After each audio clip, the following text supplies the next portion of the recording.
대한민국 인구의 2배를 넘어서는 1억 1,300만 명.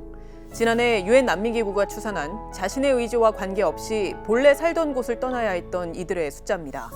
이렇게 많은 이들이 세계 곳곳의 전쟁과 정치적 탄압 등으로 난민이 되거나 난민과 비슷한 삶을 살고 있는데 이 가운데 40% 이상은 18세 미만으로 추산됩니다.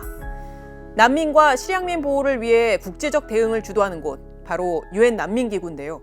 오늘 딥백은 특별한 손님을 모셨습니다. 바로 국민 배우이자 영화 감독, 그리고 제작자, 그리고 10년째 유엔 난민기구 친선대사로 활동하고 계시는 정우성 씨를 모셨습니다. 안녕하세요. 안녕하세요. 네. 인사 한번 부탁드리겠습니다. 네, 딥백 구독자 여러분 안녕하세요. 영화배우 정우성, 그리고 오늘은 유엔 난민기구 친선대사 정우성으로 인사드립니다. 반갑습니다. 그 정우성 씨가 쓴 책 잘 봤는데요. 네네. 거기에 굉장히 상세하게 그때 당시에 심경을 묘사하신 것도 네. 눈에 띄었습니다. 네네. 그러니까 아랫집에서 점점 이 포클레인이 올라오고 네네. 있는 네. 장면, 그리고 네. 또 옆집이 담이 무너지는 장면을 네. 보고 발가벗겨진 느낌이었다라고 네네. 저술을 하셨더라고요. 네네. 그때 기억나시나요? 그럼요. 사당동에서 태어나고 사당동에서 그 재건축 지역을 계속해서 이렇게 돌아다니는 그런 가정 환경 속에서 살았고, 그리고 이제 늘 그 철거 지역에서 맨 마지막에 나가는 집이었던 것 같아요. 그러다 보니까 이제 한 집 한 집 전기가 나가고 동네가 어두워지고, 그리고 이제 점점 벽이 허물어지고 담이 허물어지고 이런 집들이 들어가고, 제가 이제 그때 밖으로 많이 나돌 때예요. 그런데 어느 날 갔더니 그 담벼락과 저희 집을 사이에 둔 이 좁은 통로가 늘 그 저희 집을 왔다 갔다 하는 길이었거든요. 근데 이 담벼락이 허물어지면서 세상이 다 보이는 거예요. 근데 이 궁색한 집으로 들어가는 내 모습을 세상이 다 보고 있는 기분인 거죠. 그냥 그 기억이 나죠. 네. 그런 그 개인적인 경험이 배우이자 그러니까 영화인으로서의 정우성 씨, 그리고 유엔 난민기구 친선대사로서의 정우성 씨에게 큰 영향을 줬다고 보세요? 어떠세요? 글쎄요, 그게 큰 영향을 줬을지는 모르겠어요. 어떻게 보면 이제 그런 자란 환경이 한 인간의 어떤 정체성, 그리고 자아를 확립하는 데 어떤 큰 영향이 있을 수는 있겠죠. 하지만 그거를 어떻게 극복해 나가면서, 나 스스로를 완성해 나가느냐는 또 이제 개인의 문제이잖아요. 그리고 저는 이제 오히려 제도권에서 빨리 어린 나이에 뛰쳐나온 사람이기 때문에 사회가 이 힘없는 어린 친구에게 어떻게 각박하게 대하는지 체험을 했을 거 아니에요. 그렇죠. 그렇다면은 이 사회에서 나 아닌 타자를 대할 때 어떤 마음 자세로 대해야 될지에 대한 고민은 있었겠죠. 그런 영향으로 이제 제가 뭐 기구 활동을 한다든지, 그리고 배우로서 어떤 캐릭터를 이해할 때 그런 정서로 이해를 할 수 있겠지만, 이 활동을 결심하고 행동하는데 결정적 원인이 됐을 거다라고는 생각할 수는 없다라고 생각해요. 한국에서도 사실 2018년에 난민 문제가 딱 피부로 와닿았었잖아요. 가장 좀 이슈가 많이 되었었고 그러는데, 당시에 그 예멘 내전으로 인해서 560여 명의 예멘 난민들이 제주를 찾았고, 그리고 제가 파악하기로는 지금까지 2명의 난민, 그러니까 2명만이 난민으로 인정된 걸로 알고 있습니다. 그때 이제 그 굉장히 많은 오해와 잘못된 정보로 인해서 형성된 어떤 불안함 이런 것들이 있었죠. 그런 우려와는 전혀 상관없이 아주 조용히 경제 활동을 자력으로 잘 해내면서 사회의 한 구성원으로 삶을 살아가고 있는 걸로 저는 알고 있거든요. 네. 그러니까 뭐 낯선 것에 대한 어떤 오해, 그리고 선입견, 두려움은 당연한데, 그것이 절대적으로 어떤 누군가를 평가를 해서 내몰 수 있는 요소는 아니다라는 거를 이들이 입증해주고 있는 거 아닌가라는 생각을 합니다. 그런데도 지금 최근까지도 보면 여전히 SNS 댓글 등 이제 여론을 보면 아무래도 여전히 부정적인 네. 인식이 좀 더 보이는 것 같아요. 그래서 저희가 찾아본 댓글들을 보면 이런 내용들이 있습니다. 우성이, 그러니까 이제 야, 너희 집에 네가 들여 이거잖아요. 우성 씨가 소스죠. 제가 얘기하는 거는 이 네네. 난민과 강제 실향 문제의 규모가 얼마나 거대하고 큰지에 대해서 네네. 국제사회가 다 같이 움직이자, 그 심각성을 인지하고 함께 해야 된다는 얘기인 거죠. 네. 제가 어떤 몇몇의 어떤 위험한 사람을 돕는 거 그렇게 해결할 수 있는 문제라면은 뭐 그렇게도 할 수 있어요. 하지만 저는 이제 그 유엔 난민기구 친선대사를 하면서도 더 많은 사람들에게, 더 많은 난민에게, 그리고 더 시급한 지역에 지원을 하는 역할을 하고 있고요. 예, 이게 우리나라는 휴전국가임. 네, 휴전국가죠. 네, 북한에서 오는 탈북민 모두 난민들임. 이거는요, 네. 대한민국 헌법이 답을 얘기하고 있습니다. 대한민국 헌법은 남한으로 들어온 탈북민은 자국민으로 인정하고 있습니다. 그렇기 때문에 난민이 아니고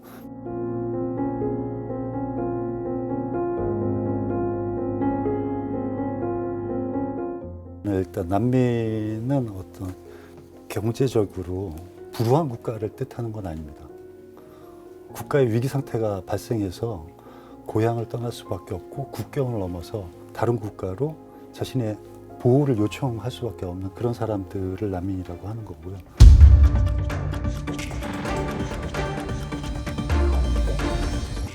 나누자는 것도 상황이 좋아야 나누는 것도 의미가 있는 겁니다. 네, 맞습니다.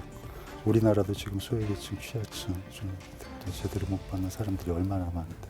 네, 맞습니다. 이 사회적으로 소외된 계층을 사회적으로 계속해서 보호하고 보살펴야 되는 것이 맞고요. 그리고 우리나라 대한민국 각 사회에 같이 존재하고 있는 소외계층의 마음이 가시면은 돕고 실천하시면 돼요. 제가 얘기하는 거는 어떤 게 우선적이다, 어떤 걸 선택해서 먼저 해야 된다라는 말씀을 드리는 게 아니에요. 다만 아까도 말씀드렸듯이 워낙 난민과 강제 실행 문제가 국제적으로 큰 문제이기 때문에 이 문제는 국제적으로 다 모든 나라가 이 심각성을 인지하고 함께 해결하지 않으면은 언젠가는 더 큰 위기로 각 국가에 돌아오는 화살이 될 거거든요. 네네. 그렇기 때문에 그냥 그 사실을 여러분들에게 알리는 거고, 제가 정우성이 영화배우랍시고 나와서 이게 우선시 돼야 되고 이 도움, 이 후원이 절실합니다라고 여러분들에게 강요하고 싶은 마음도 없어요.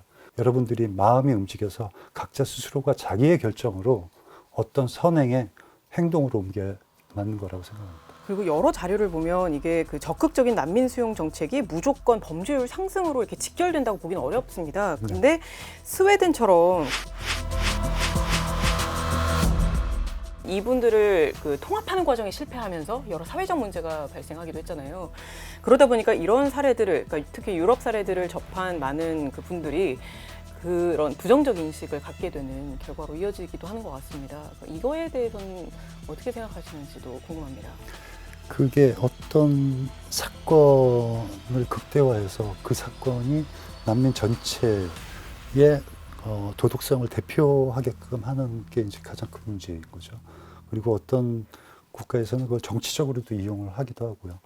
난민 문제가 요즘에 또 가장 심각한 문제는 그걸 정치적으로 이용한다는 거가 가장 심각한 문제라고 저는 스스로 생각을 하고 있는데, 아마 그건 기부에서도 마찬가지일 거고요. 말씀하셨듯이 기자님께서 어떤 사회의 범죄율을 조사해 보면은 내국인의 일탈로 인한 범죄가 훨씬 높아요. 어떤 사건이 벌어졌을 때 그건 개인의 일탈인 거지 그 사람이 난민이기 때문에 그 범죄를 저지르는 건 아니거든요. 자기의 신분이 난민이기 때문에 사람한테 해코지를 해야지 그럴 사람 없어요. 내가 난민이기 때문에 이 사회에서 더 조용히 일원으로서 나의 가치를 증명하기 위해서 노력하고 삶을 이어가려는 사람들이 더 많거든요.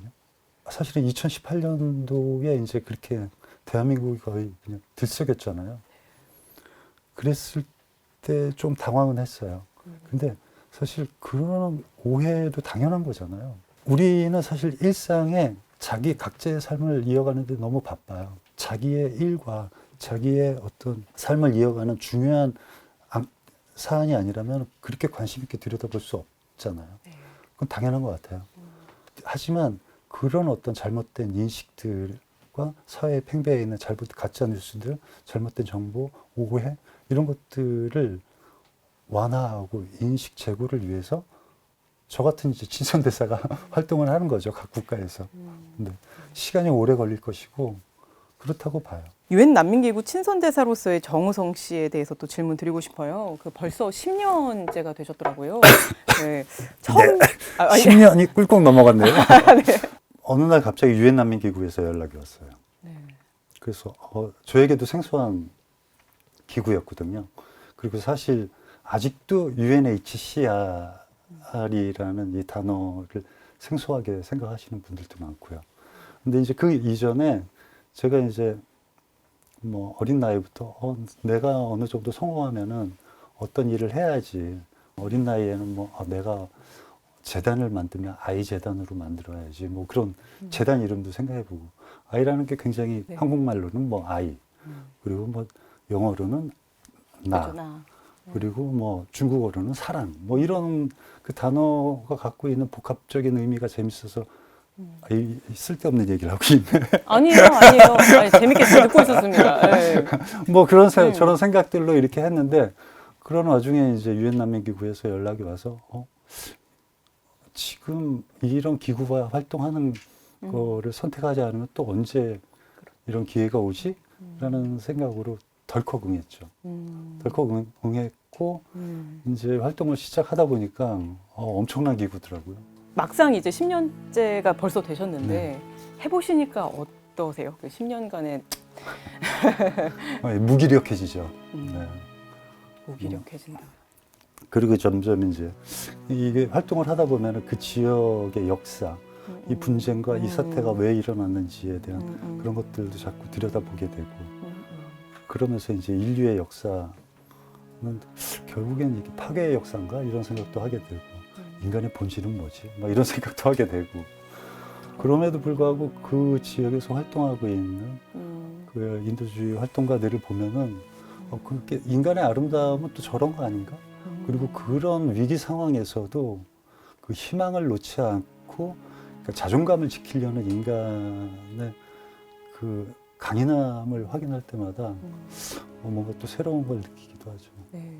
사실 그 정우성 씨께서 굉장히 많은 난민 캠프를 그러니까 실제로 방문도 하셨고 네. 근데 실제로 가시게 되면 주로 어떤 일과가 이루어지고 또 어떤 역할을 해오셨는지 또 궁금해 하시는 분들도 있는데요. 미션지에 가면은 그쪽 이제 기구의 활동 직원이나 거기에서 활동하는 인력들이 굉장히 한정돼 있거든요. 그리고 이제 그들이 일과도 굉장히 빽빽해요. 그렇기 때문에 제가 이제 그 지역을 방문할 때도 그 인력의 시간들을 할애를 해서 거기에서 생활하고 있는 난민과 강제 실향민들을 직접 만나고 그들의 사연을 듣는. 그렇기 때문에 보통 미션지에 가면은 뭐 길어야 3박 4일인 거죠. 아, 그렇군요. 네네. 그래서 이제 짧게 많은 목격을 하기 위한 어떤 시간을 쓰고 그리고 빨리 돌아오는 거죠. 그 모든 과정, 일련의 과정에서 예를 들면 숙식, 뭐 그리고 뭐 차량으로 이동, 비용, 뭐 이런 것들도 다 사비로 하시는 거죠. 그 현지 이동은 네. 그 기구 이제 사무소에서 그 사용하는 차량이 있어요. 아, 예. 그래서 그 차량 정도는 지원을 받아요. 네. 그리고 이제 보통 어떤 지역 가면은 방탄차를 타야 될 수밖에 없는 치안이 위험해서. 위험한 지역도 있고 이번에도 이제 워낙 그쪽도 치안이 불안정하기 때문에 유엔 로고가 박힌 그리고 총기 사용 금지라는 이 스티커가 붙은 그 차량을 타고 무시무시한 스티커를. 네, 차량을 타고 이동하게 되고요. 네. 그 외에 모든 비용은 이제 제가 개인으로 다, 거기서 이제 먹는 것까지도. 그래서 이제 거기서 이제 같이 활동 미션을 간 모든 직원들도 이렇게 같이 식사를 하면은 다 n분의 1 해서 이제 서로 다 각자 네, 식비를 계산하고 그러죠. 근데 가시면은 이제 그 아까 말씀해 주셨지만 굉장히 많은 일정을 굉장히 빽빽하게 소화하시는 거잖아요. 네. 근데 되게 체력적으로도 힘드실 것 네. 같은데. 네. 체력보다는 사실 정신적인 어떤 에너지 소모가 크죠. 네.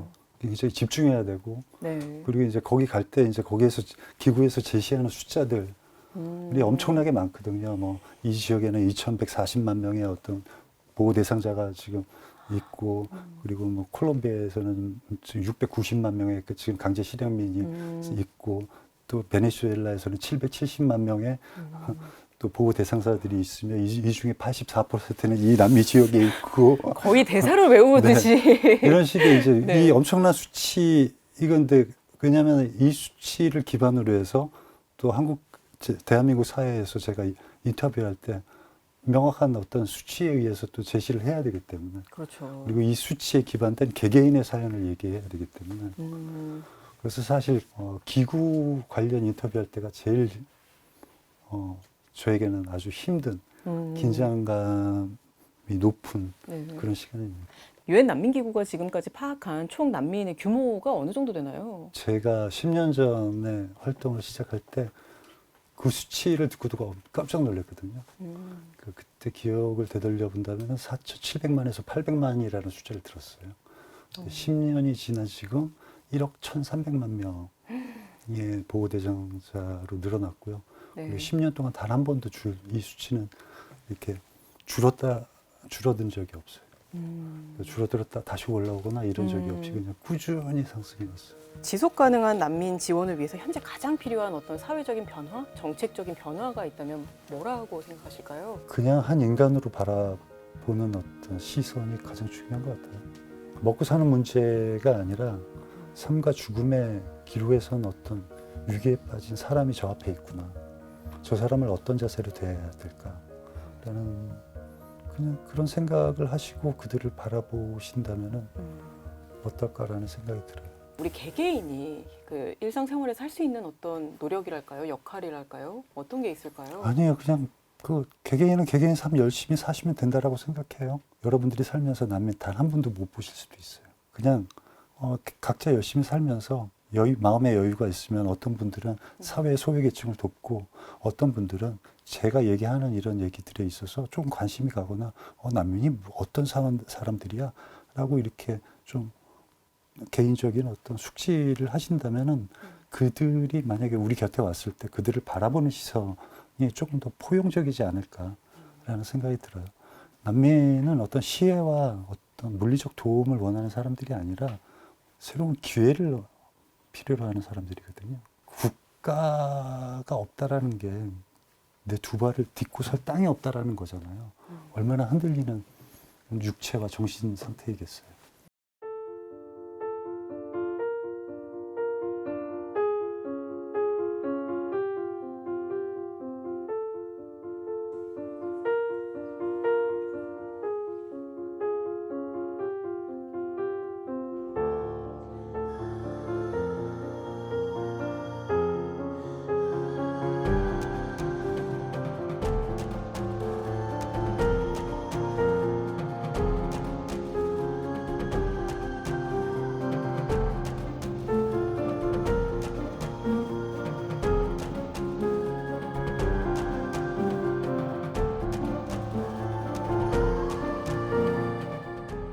난민은 우리와 다른 사람들이 아닙니다. 가끔 이제 이런 생각을 해봐요. 대한민국 국민이니까 우리나라를 생각하잖아요. 한반도 대한민국 지도에서 보면은 동부가 대륙 끝에 맨 끝에 반도 삐쭉 튀어나와가지고 굉장히 작은 반도의 절반의 땅에서 우린 살고 있는데 삼면이 바다예요. 근데 육지로 통하는 유일한 통로는 세계에서 가장 두터운 철책선과 국경이라는 이름으로 아주 밀도 있는 긴장된 군사 대치를 하고 있어요. 이 작은 반도에서 위급 상황, 그런 일이 있어서도 안 되고 그걸 바라지도 않지만 만약에 위급 상황이 펼쳐지면 우리나라 사람들은 배 타고 다 밖으로 나갔거나 그냥 그런 상상을 해봐요. 국제적으로 여러 다른 나라에 도움을 요청할 수밖에 없거든요. 그렇기 때문에 국제기구가 후원을 얘기하는 거고 그리고 국제적 관심이 필요한 것이죠. 대한민국은 그 자체 난민법도 네. 가지고 있는 국가이기도 하고요. 민간 후원 기금을 본다면은 전 세계적으로 굉장히 높은 수준이거든요. 진짜 K-팝, K-드라마 난리잖아요. 저도 이제 현장에 가면은 제 영화를 보고 좋았다라고 말씀해 주시는 분들이 너무 많아요. 국가의 위상은 우리가 생각하는 것보다 너무나도 높게 올라가 있거든요. 그리고 국제사회에서는 대한민국 국가가 국제 일원으로서 어떤 역할을 해야 된다라는 바람이 명확해요. 그건 이제 국격이라는 걸로 대한민국이라는 국가가 왜 국제사회에서 평가되겠죠. 폭넓은 생각으로 대한민국을 바라봐야 되지 않을까라는 생각이 듭니다. SBS 뉴스 구독자분들께 하고 싶은 말씀 있으실지? SBS 뉴스 구독자 여러분, 본인이 원치 않든 갑자기 이 정우성이 나가서 가볍지 않은 얘기를 하고 있는데 끝까지 시청해 주신 여러분께 감사의 말씀드립니다. 감사합니다. 네네. 오늘 그 말씀 고맙습니다. 네, 감사합니다. 네, 감사합니다. 네, 감사합니다.